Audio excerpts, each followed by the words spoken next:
ఈరోజు వాక్యంలోకి వెళ్ళకన ముందు నేను మీతో పంచుకోవాలనుకున్న విషయం ఏంటి అంటే, మనం కొన్నిసార్లు జీవితంలో అయోమయమైన పరిస్థితుల్లో మనం ఉంటాం కదండి. ఏదో కొన్నిసార్లు మనకి తెలియని అర్థం కాని పరిస్థితుల్లో మనం ఉంటాము. మనకి ఏం చేయాలో అనేది అర్థం కాకుండా ఉంటూ ఉంటుంది. కానీ ఆ సమయాల్లో మనం ముందుగా దేవుని దగ్గరికి వెళ్లకుండా ముందుగా మనం ఏం చేస్తూ ఉంటాము, మన చుట్టుపక్క వాళ్ళ దగ్గరికి వెళ్తూ ఉంటాము. ఎలాగంటే మనకి ఒంట్లో బాగాలేనప్పుడు డైరెక్ట్గా మనం డాక్టర్ దగ్గరికి వెళ్లకుండా ఏం చేస్తాం, ముందు మన కబోర్డ్ ఓపెన్ చేసి ఏమైనా మందులు ఉన్నాయా అని చూస్తాము. ఏమీ లేదు అంటే ఏం చేస్తాము, మెడికల్ షాప్కి వెళ్ళి బాబు నాకు ఇలా తలనొప్పి ఉంది, నాకు ఏదో ఒక మందు ఇచ్చేసేయని అడుగుతూ ఉంటాము. We take the over the counter pills, right? మన ఓవర్ ద కౌంటర్ పిల్స్ అంటే ఏంటి అంటే డాక్టర్ ఇచ్చిన అనుమతి లేకుండా మనం తీసుకున్న యొక్క మందులు, మనం అది వాడుతూ ఉంటాము. కానీ కొన్నిసార్లు ఏమవుతుందంటే, అదృష్టం కొద్దీ కొన్నిసార్లు సరిపోతుంది, కానీ కొన్నిసార్లు తీవ్రమైన కొన్ని విషయాల్లో ఏం జరుగుతుందంటే అది సరిపోదు. అది ఏం చేస్తుందంటే, మనం పడే బాధలు కానీ మనం పడే కష్టాలు కానీ ఆ సమయం వరకు దాన్ని అణిచివేస్తూ ఉంటుంది. అణిచివేసేసి ఏం జరుగుతూ ఉంటుంది, కొంతకాలం అయిన తర్వాత అది ఇంకా ఉద్రేకంగా బయటికి వస్తూ ఉంటుంది. ఆ సమయంలో మనం అది భరించలేని బాధ, భరించలేని పెయిన్, మనకి ఒకలాంటి కష్టము మనకి తెలుస్తూ ఉంటుంది. ఆ సమయంలో మనం ఏం చేస్తాం, అప్పుడు మనకి రియలైజేషన్ వచ్చి వద్దులే అని చెప్పి అప్పుడు మనం ఎవరి దగ్గరికి వెళ్తాం, డాక్టర్ దగ్గరికి వెళ్తాము. అప్పుడు మనము దేవుని దగ్గరికి మనం వెళ్తాము, మనం ప్రార్థిస్తాము, దేవా నాకు ఇలాంటి కష్టం ఉంది అని మనం అప్పుడు ఆయన యొక్క ఆదేశం కోసం, ఆయన యొక్క డైరెక్షన్ కోసం మన జీవితంలో మనము అడుగుతూ ఉంటాము. అలాంటి ఒక దిశ ఇవ్వండి తండ్రి, నేను ఎటో వెళ్ళిపోతున్నాను, ఏం చేయాలో అర్థం కాని పరిస్థితుల్లో నేనున్నాను, బాధ భరించలేకపోతున్నాను, మీ యొక్క అడ్వైస్, మీ యొక్క గైడెన్స్, మీ యొక్క మార్గదర్శనం నాకు కావాలి అని చెప్పి అప్పుడు మనం దేవుణ్ణి అడుగుతూ ఉంటాము. కానీ దేవుడు చాలా మంచివారు.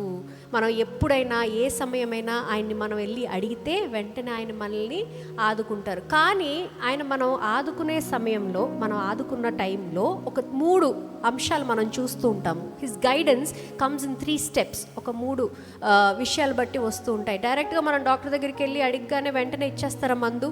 ఇవ్వరు కదా. ఫస్ట్ అండ్ ఫార్మోస్ట్ మనం ఏం డాక్టర్ ఏం చేస్తూ ఉంటారంటే మనల్ని పరిశోధిస్తారు. ఒకలాంటి విచారం జరుగుతూ ఉంటుంది. ఎందుకు వచ్చింది, ఏం జరిగింది, అసలు ఎందుకు ఈ యొక్క ప్రాబ్లమ్ మనకి జీవితంలో ఏర్పడింది అనేది ముందుగా ఏం చేస్తారు అంటే మనకి మూల కారణము వాళ్ళు మనకి తెలియజేస్తూ ఉంటారు. అదేవిధంగా మీరు దేవుని దగ్గరికి ఒక మార్గదర్శనం కోసం మీరు వెళ్తే, మిమ్మల్ని మీరు సమర్పించుకుంటే, దేవా మీరే నాకు ఇంకా దిక్కు, మీరే మా యొక్క జీవితాన్ని మీరే నన్ను సరిదిద్దగలరు, మీరే నా జీవితాన్ని సరిపెట్టగలరు అని మీరు ఎప్పుడైతే ఆ సమర్పణతో మీరు దేవుడికి వెళ్తారో, దేవుని యొక్క ఆత్మ మీతో మాట్లాడటం మొదలు పెడుతుంటుంది. ఏం మొదలు పెడుతుందంటే, మిమ్మల్ని మీరు అంతరంగంగా విచారణ చేసుకుంటూ ఉంటారు. It reveals the truth. మీ యొక్క మనసులో ఆ నిజాన్ని తెలియజేస్తుంది. ఎవరు తెలియజేస్తారో, దేవుని యొక్క ఆత్మ మీతో మాట్లాడుతూ ఉంటుంది. ఎందుకు అంటే, మీరు ఎక్కడ తప్పు చేశారు, మీరు ఏ ఒక్క తప్పు చేయడం వల్ల ఇలా జరిగింది, మీరు ఎక్కడ దేవుని యొక్క మార్గము తెప్పారు, ఎక్కడ దేవుని యొక్క విషయాలు మీరు తెప్పారు, ఎలాంటి మనుషుల్ని మీరు వదిలేయాలో అలాంటి మనుషుల్ని మీరు పట్టుకొని ముందుకు వెళ్తున్నారు, ఏదైతే మీరు ఎక్కడైతే వదిలిపెట్టాలో అది వదిలిపెట్టకుండా మీ చెంతనే తీసుకొని వెళ్తున్నారు అన్న విషయాలు, ఆ యొక్క నిజాలు మనకి స్పష్టంగా తెలుస్తూ ఉంటాయి. ఎప్పుడు అంటే, when you start examining your self, when the doctor comes and treats you, ముందుగా మిమ్మల్ని విచారిస్తారు. విచారణ చేసినప్పుడు యూ స్టార్ట్ రియలైజింగ్, అరే నేను ఈ తప్పు చేశానండి, నేను ఇక్కడ ఇలా తప్పుగా నేను ఈ విషయాలు వదిలేయాలనుకున్నాను కానీ వదలలేకపోయాను, అందువలన నాకు ఈ కష్టాలు వచ్చాయి అని చెప్పి యూ స్టార్ట్ రియలైజింగ్. ఏం జరుగుతుంటుంది అక్కడ? పరిశోధన జరుగుతుంటుంది. మిమ్మల్ని మీరు పరిశోధించుకుంటూ ఉంటారు. You will start re-examining yourself where you went wrong so that you can set your life right. రెండో విషయం మనకి ఏం జరుగుతూ ఉంటుందంటే, మనం చాలాసార్లు ఏం చేస్తామంటే ఈ యొక్క పరిశోధన దగ్గరే మనం ఆపేస్తాం. సెకండ్ స్టెప్, థర్డ్ స్టెప్కి వెళ్ళం. మనం ఫర్గివ్నెస్ అడిగేసామండి, నేను క్షమాపణ అడిగేశాను, ఐ హ్యావ్ రిపెంటెడ్, నాకు ఆ మందేదో ఇచ్చాను నేను వెళ్ళిపోతాను అని అనుకుంటారు, నేను ఇంక మీద ఆ తప్పు చేయను అని అనుకుంటాను. But it doesn't work that way. మనకి అలాగ మందు పనిచేయదు. మన జీవితంలో ఏమైనా మార్పు రావాలంటే అలా పనిచేయదు. రెండో దానికి వెళ్ళాలి. రెండో స్టెప్ ఏంటి అంటే, దేవుని యొక్క మార్గంలో నడవటం. When you examine your self, నువ్వు ఎక్కడ తప్పు చేసావో నీకు తెలిసిన తర్వాత దేవుని యొక్క దర్శనము, దేవుని యొక్క మార్గము నీకు దేవుడు తెలియచేస్తూ ఉంటారు. అరే నీవు ఇదంతా చేసావు, సరే ఇప్పటి నుంచి నువ్వు ఏం చేయాలో నేను నీకు చెప్తాను, నువ్వు దాన్ని బట్టి నడుచుకోవాలి అని దేవుడు నీకు స్పష్టంగా చెప్తూ ఉంటారు. ఎలాగంటే when the doctor gives you a ప్రిస్క్రిప్షన్లో ఏం రాసి ఉంటుందంటే మీరు మందు ఎలా తీసుకోవాలి, ఎప్పుడు తీసుకోవాలి, ఎన్ని రోజులు తీసుకోవాలని స్పష్టంగా రాసి ఉంటుంది. కానీ మీరు వచ్చి నేను ఒకరోజు పొద్దున్న తీసుకోవాల్సి అనుకున్న మందు రాత్రి తీసుకుంటానండి, ఆ 10 రోజులు చేయాల్సింది ఒకే రోజు చేస్తాను, నాకు నయం అయిపోతుందా అంటే నయం అయిపోతుందా? అవ్వదు. కానీ మన ఆశలు అలాంటివి. నేను ఇన్ని రోజులు సరిగ్గా తినలేదు, ఒళ్ళు పాడు చేసుకున్నాను, ఒకే రోజు నేను మందు వేసుకుంటాను, సరిపోతుందా అంటే సరిపోదు. మనం చాలాసార్లు అలాంటి స్టెప్లో ఉండిపోతూ ఉంటాము.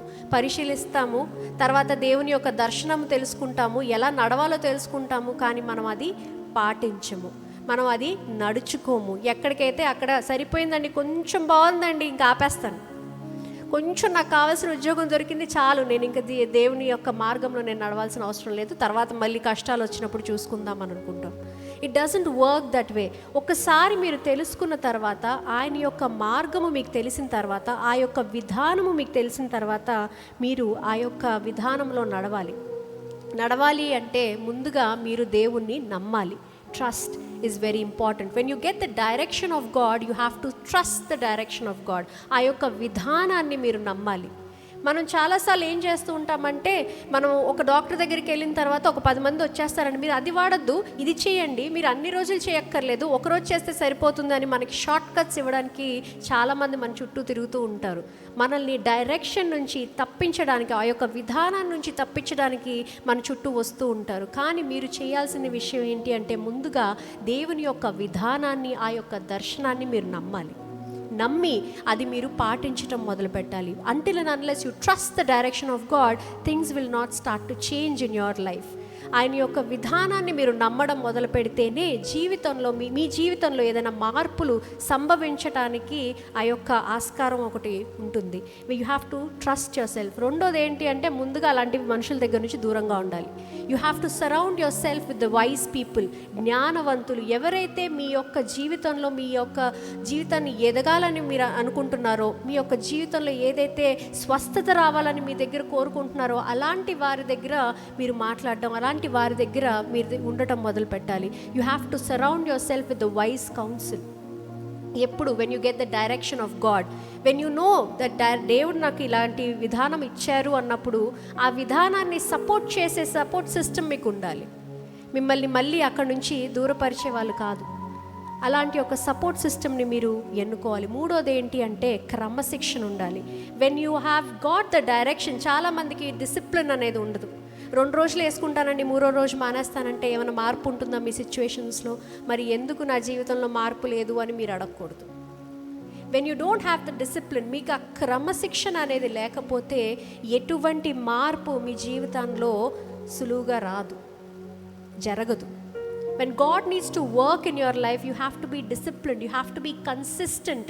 మీరు చేస్తూనే ఉండాలి. ఈరోజు చేశాను రేపు వచ్చేసింది అనేది ఉండదు మనకి. Same you take your body, for your body to heal, మీ శరీరం హీల్ అవ్వాలి అంటే, స్వస్థత పొందాలంటే ఒక టైం పడుతుంది, ఒక ప్రాసెస్ నడుస్తుంది. You have to stick to the process. అది మీరు గుర్తుపెట్టుకోవాలి. When you get the direction of God, you have to trust, you have to surround yourself with the wise council, and you have to have discipline. ఇదంతా అయిన తర్వాత మూడో విషయం జరుగుతుంది. మనకి డాక్టర్ ప్రిస్క్రిప్షన్ ఇచ్చేసారండి, మందులు ఇచ్చేసారు, తర్వాత ఏం చేయాలి? మనము వేసుకోవాలి. You have to be involved in the process. మీ ప్రమేయం లేకుండా దేవుడు మీ జీవితంలో పని చేయలేరు. నేను ప్రార్థించేశానండి, క్షమాపణ కోరుకున్నాను, నాకు ఏం చేయాలో దేవుడు డైరెక్షన్ ఇచ్చేశారు, ఏ విధానం ఇచ్చేశారు, కానీ నేను అందులో ప్రాసెస్లో నేను ఉండను, నా పక్క వారిని నేను అడుగుతాను ప్రార్థన చేయమని, నా ముందు వారిని అడుగుతాను ప్రార్థన చేయమని అంటే మీ జీవితంలో ఏమైనా మార్పులు జరుగుతాయా? ఎవరికి ఒంట్లో బాగాలేదో వాళ్ళే మందు వేసుకోవాలి, పక్క వాళ్ళు వేసుకుంటే ఏమైనా ఉపయోగం ఉంటుందా? ఎవరు సన్నపడాలనుకుంటున్నారో వాళ్ళే ఎక్సర్సైజ్ చేయాలి, పక్క వాళ్ళు చేస్తే మనం సన్నపడతామా? సన్నపడము. నీ యొక్క ప్రమేయము ఉండాలి. దేవుని యొక్క ఉద్దేశం నీ జీవితంలో నువ్వే నెరవేర్చాలి. అప్పుడే నీ జీవితంలో మార్పు అనేది సంభవిస్తూ ఉంటుంది. ప్రమేయం లేకుండా దేవుని యొక్క కార్యాలు మన జీవితంలో కనపడవు. చాలాసార్లు మనము ఏదో ఒక స్టెప్లో ఉండిపోతాం. నేను ఒక యాక్షన్ చేస్తానండి, ఐ విల్ జస్ట్ యాక్ట్, నేను వచ్చి ఆఫరింగ్ ఇస్తాను చాలు నా జీవితం మారిపోవాలంటే మారదు. నేను ఓన్లీ ప్రేయర్ చేస్తాను నా జీవితం మారిపోవాలి అంటే మారదు. దేవుని యొక్క డైరెక్షన్ నాకు వద్దు, నేను ఎటువంటి యాక్షన్ చేయను అంటే మారదు. You have to have all the 3 steps. మనం చాలాసార్లు కాలేజ్ నుంచి బయటకు వచ్చిన తర్వాత what do we do, we expect to get a job. మనకి ఒక ఉద్యోగం రావాలని మనం కోరుకుంటాము. ఎంతమంది ఇక్కడ నేను ప్రార్థించానండి, నాకు వాళ్ళే ఫోన్ చేసి నాకు నువ్వు ప్రార్థన చేసావు, నేను విన్నాను బాబు, నా దగ్గరకు వచ్చి నువ్వు పని చేయని చెప్పారు? ఎవరైనా ఉన్నారు అలాగా? You have to apply. ముందుగా నిన్ను నువ్వు సిద్ధపరచుకోవాలి. నువ్వు ఆ ఉద్యోగం కోసం అప్లికేషన్ పెట్టాలి. ఆ ప్రాసెస్లో నువ్వు ఉంటేనే వాళ్ళు నిన్ను సెలెక్ట్ చేస్తారు కదండి. The same way when you wants God's miracles in your life, దేవుని యొక్క కార్యాలు, అద్భుత కార్యాలు నీ జీవితంలో జరగాలి, మార్పు రావాలి, నా జీవితంలో ఏదో ఒకటి కొత్తగా జరగాలి అని అంటే దేవుని యొక్క విధానము తెలుసుకున్న తర్వాత నిన్ను నువ్వు ఆ యొక్క ప్రాసెస్లో నిన్ను నువ్వు ఇన్వాల్వ్ చేసుకోవాలి. You have to be involved in the process. అప్పుడే మీ జీవితంలో మార్పు జరుగుతుంది. Without action nothing is going to happen. నా దగ్గర నమ్మకం ఉందండి, విశ్వాసం ఉంది, నేను ఏం కార్యము చేయను, నేను ఇలాగే కూర్చుంటాను అంటే దేవుడు మీ జీవితంలో పని చేయలేరు. ఇక్కడ యాకోబు గ్రంథము 2:14 చూద్దాము.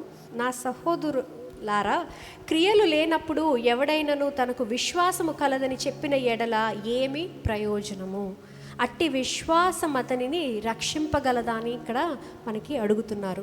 సహోదరుడైనను సహోదరి అయినను దిగంబురాలై ఆనాటికి భోజనము లేక ఉన్నప్పుడు మీలో ఎవరైనను శరీరమునకు కావలసిన వాటికి ఇయ్యక సమాధానముగా వెల్లుడి, చలి కాచుకొనుడి, తృప్తి పొందుడి అని చెప్పిన ఎడల ఏమి ప్రయోజనము అని అడుగుతున్నారు. అలాగే విశ్వాసము క్రియలు లేనిదైతే అది ఒంటిగా ఉండి మృతమైన దగును అని అంటున్నారు. It is dead. If you have faith without action, it is dead. నీ జీవితంలో ఇప్పుడు ఏదైనా మృతంగా ఉందో, it is something without life, ఒక ప్రాణం లేకుండా అలా నడుస్తుంది అంటే that means there is no action. క్రియ జరగట్లేదు అక్కడ. విశ్వాసం ఉన్నది చాలా మంచిదే, బట్ క్రియ లేనిదే, నీ ఇన్వాల్వ్మెంట్ ఇన్ ద ప్రాసెస్ లేనిదే దేవుడు ఆ కార్యము నీ జీవితంలో చేయలేరు. I don't know what battles or what problems you are facing today.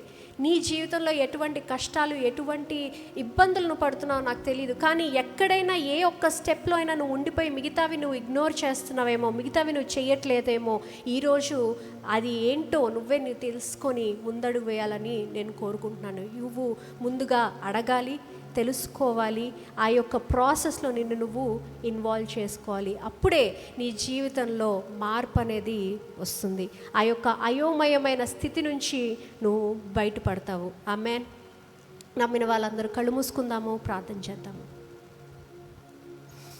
మహాపరిశుద్ధ కృపగల తండ్రి దేవా, ఈ మంచి ఉదయంలో తండ్రి దేవా, మరలా మేము వచ్చి మీ యొక్క సన్నిధిలో గడపడానికి, మీ యొక్క వాక్యం వినడానికి తండ్రి మీరు మాకు ఇచ్చిన భాగ్యం బట్టి వందనాలు తండ్రి దేవా. మీరు మాకు ఇచ్చిన ఈ యొక్క ఆరోగ్యం బట్టి వందనాలు తండ్రి. ఈ యొక్క అన్నీ మాకు ఇచ్చిన యొక్క ప్రతి ఒక్క బ్లెస్సింగ్స్ బట్టి వందనాలు తండ్రి. మా ఇంట్లో ఉంచిన సమృద్ధి బట్టి వందనాలు తండ్రి దేవా. ఈరోజు మీకు మాకు తెలియజేసినట్టుగా తండ్రి మేము ఏ విధముగా నడుచుకోవాలో మీరు మాకు తెలియచేయడమే కాకుండా ఆ యొక్క క్రియలు చేయాలని కూడా మీరు మాకు తెలియచేసినందుకు వందనాలు తండ్రి.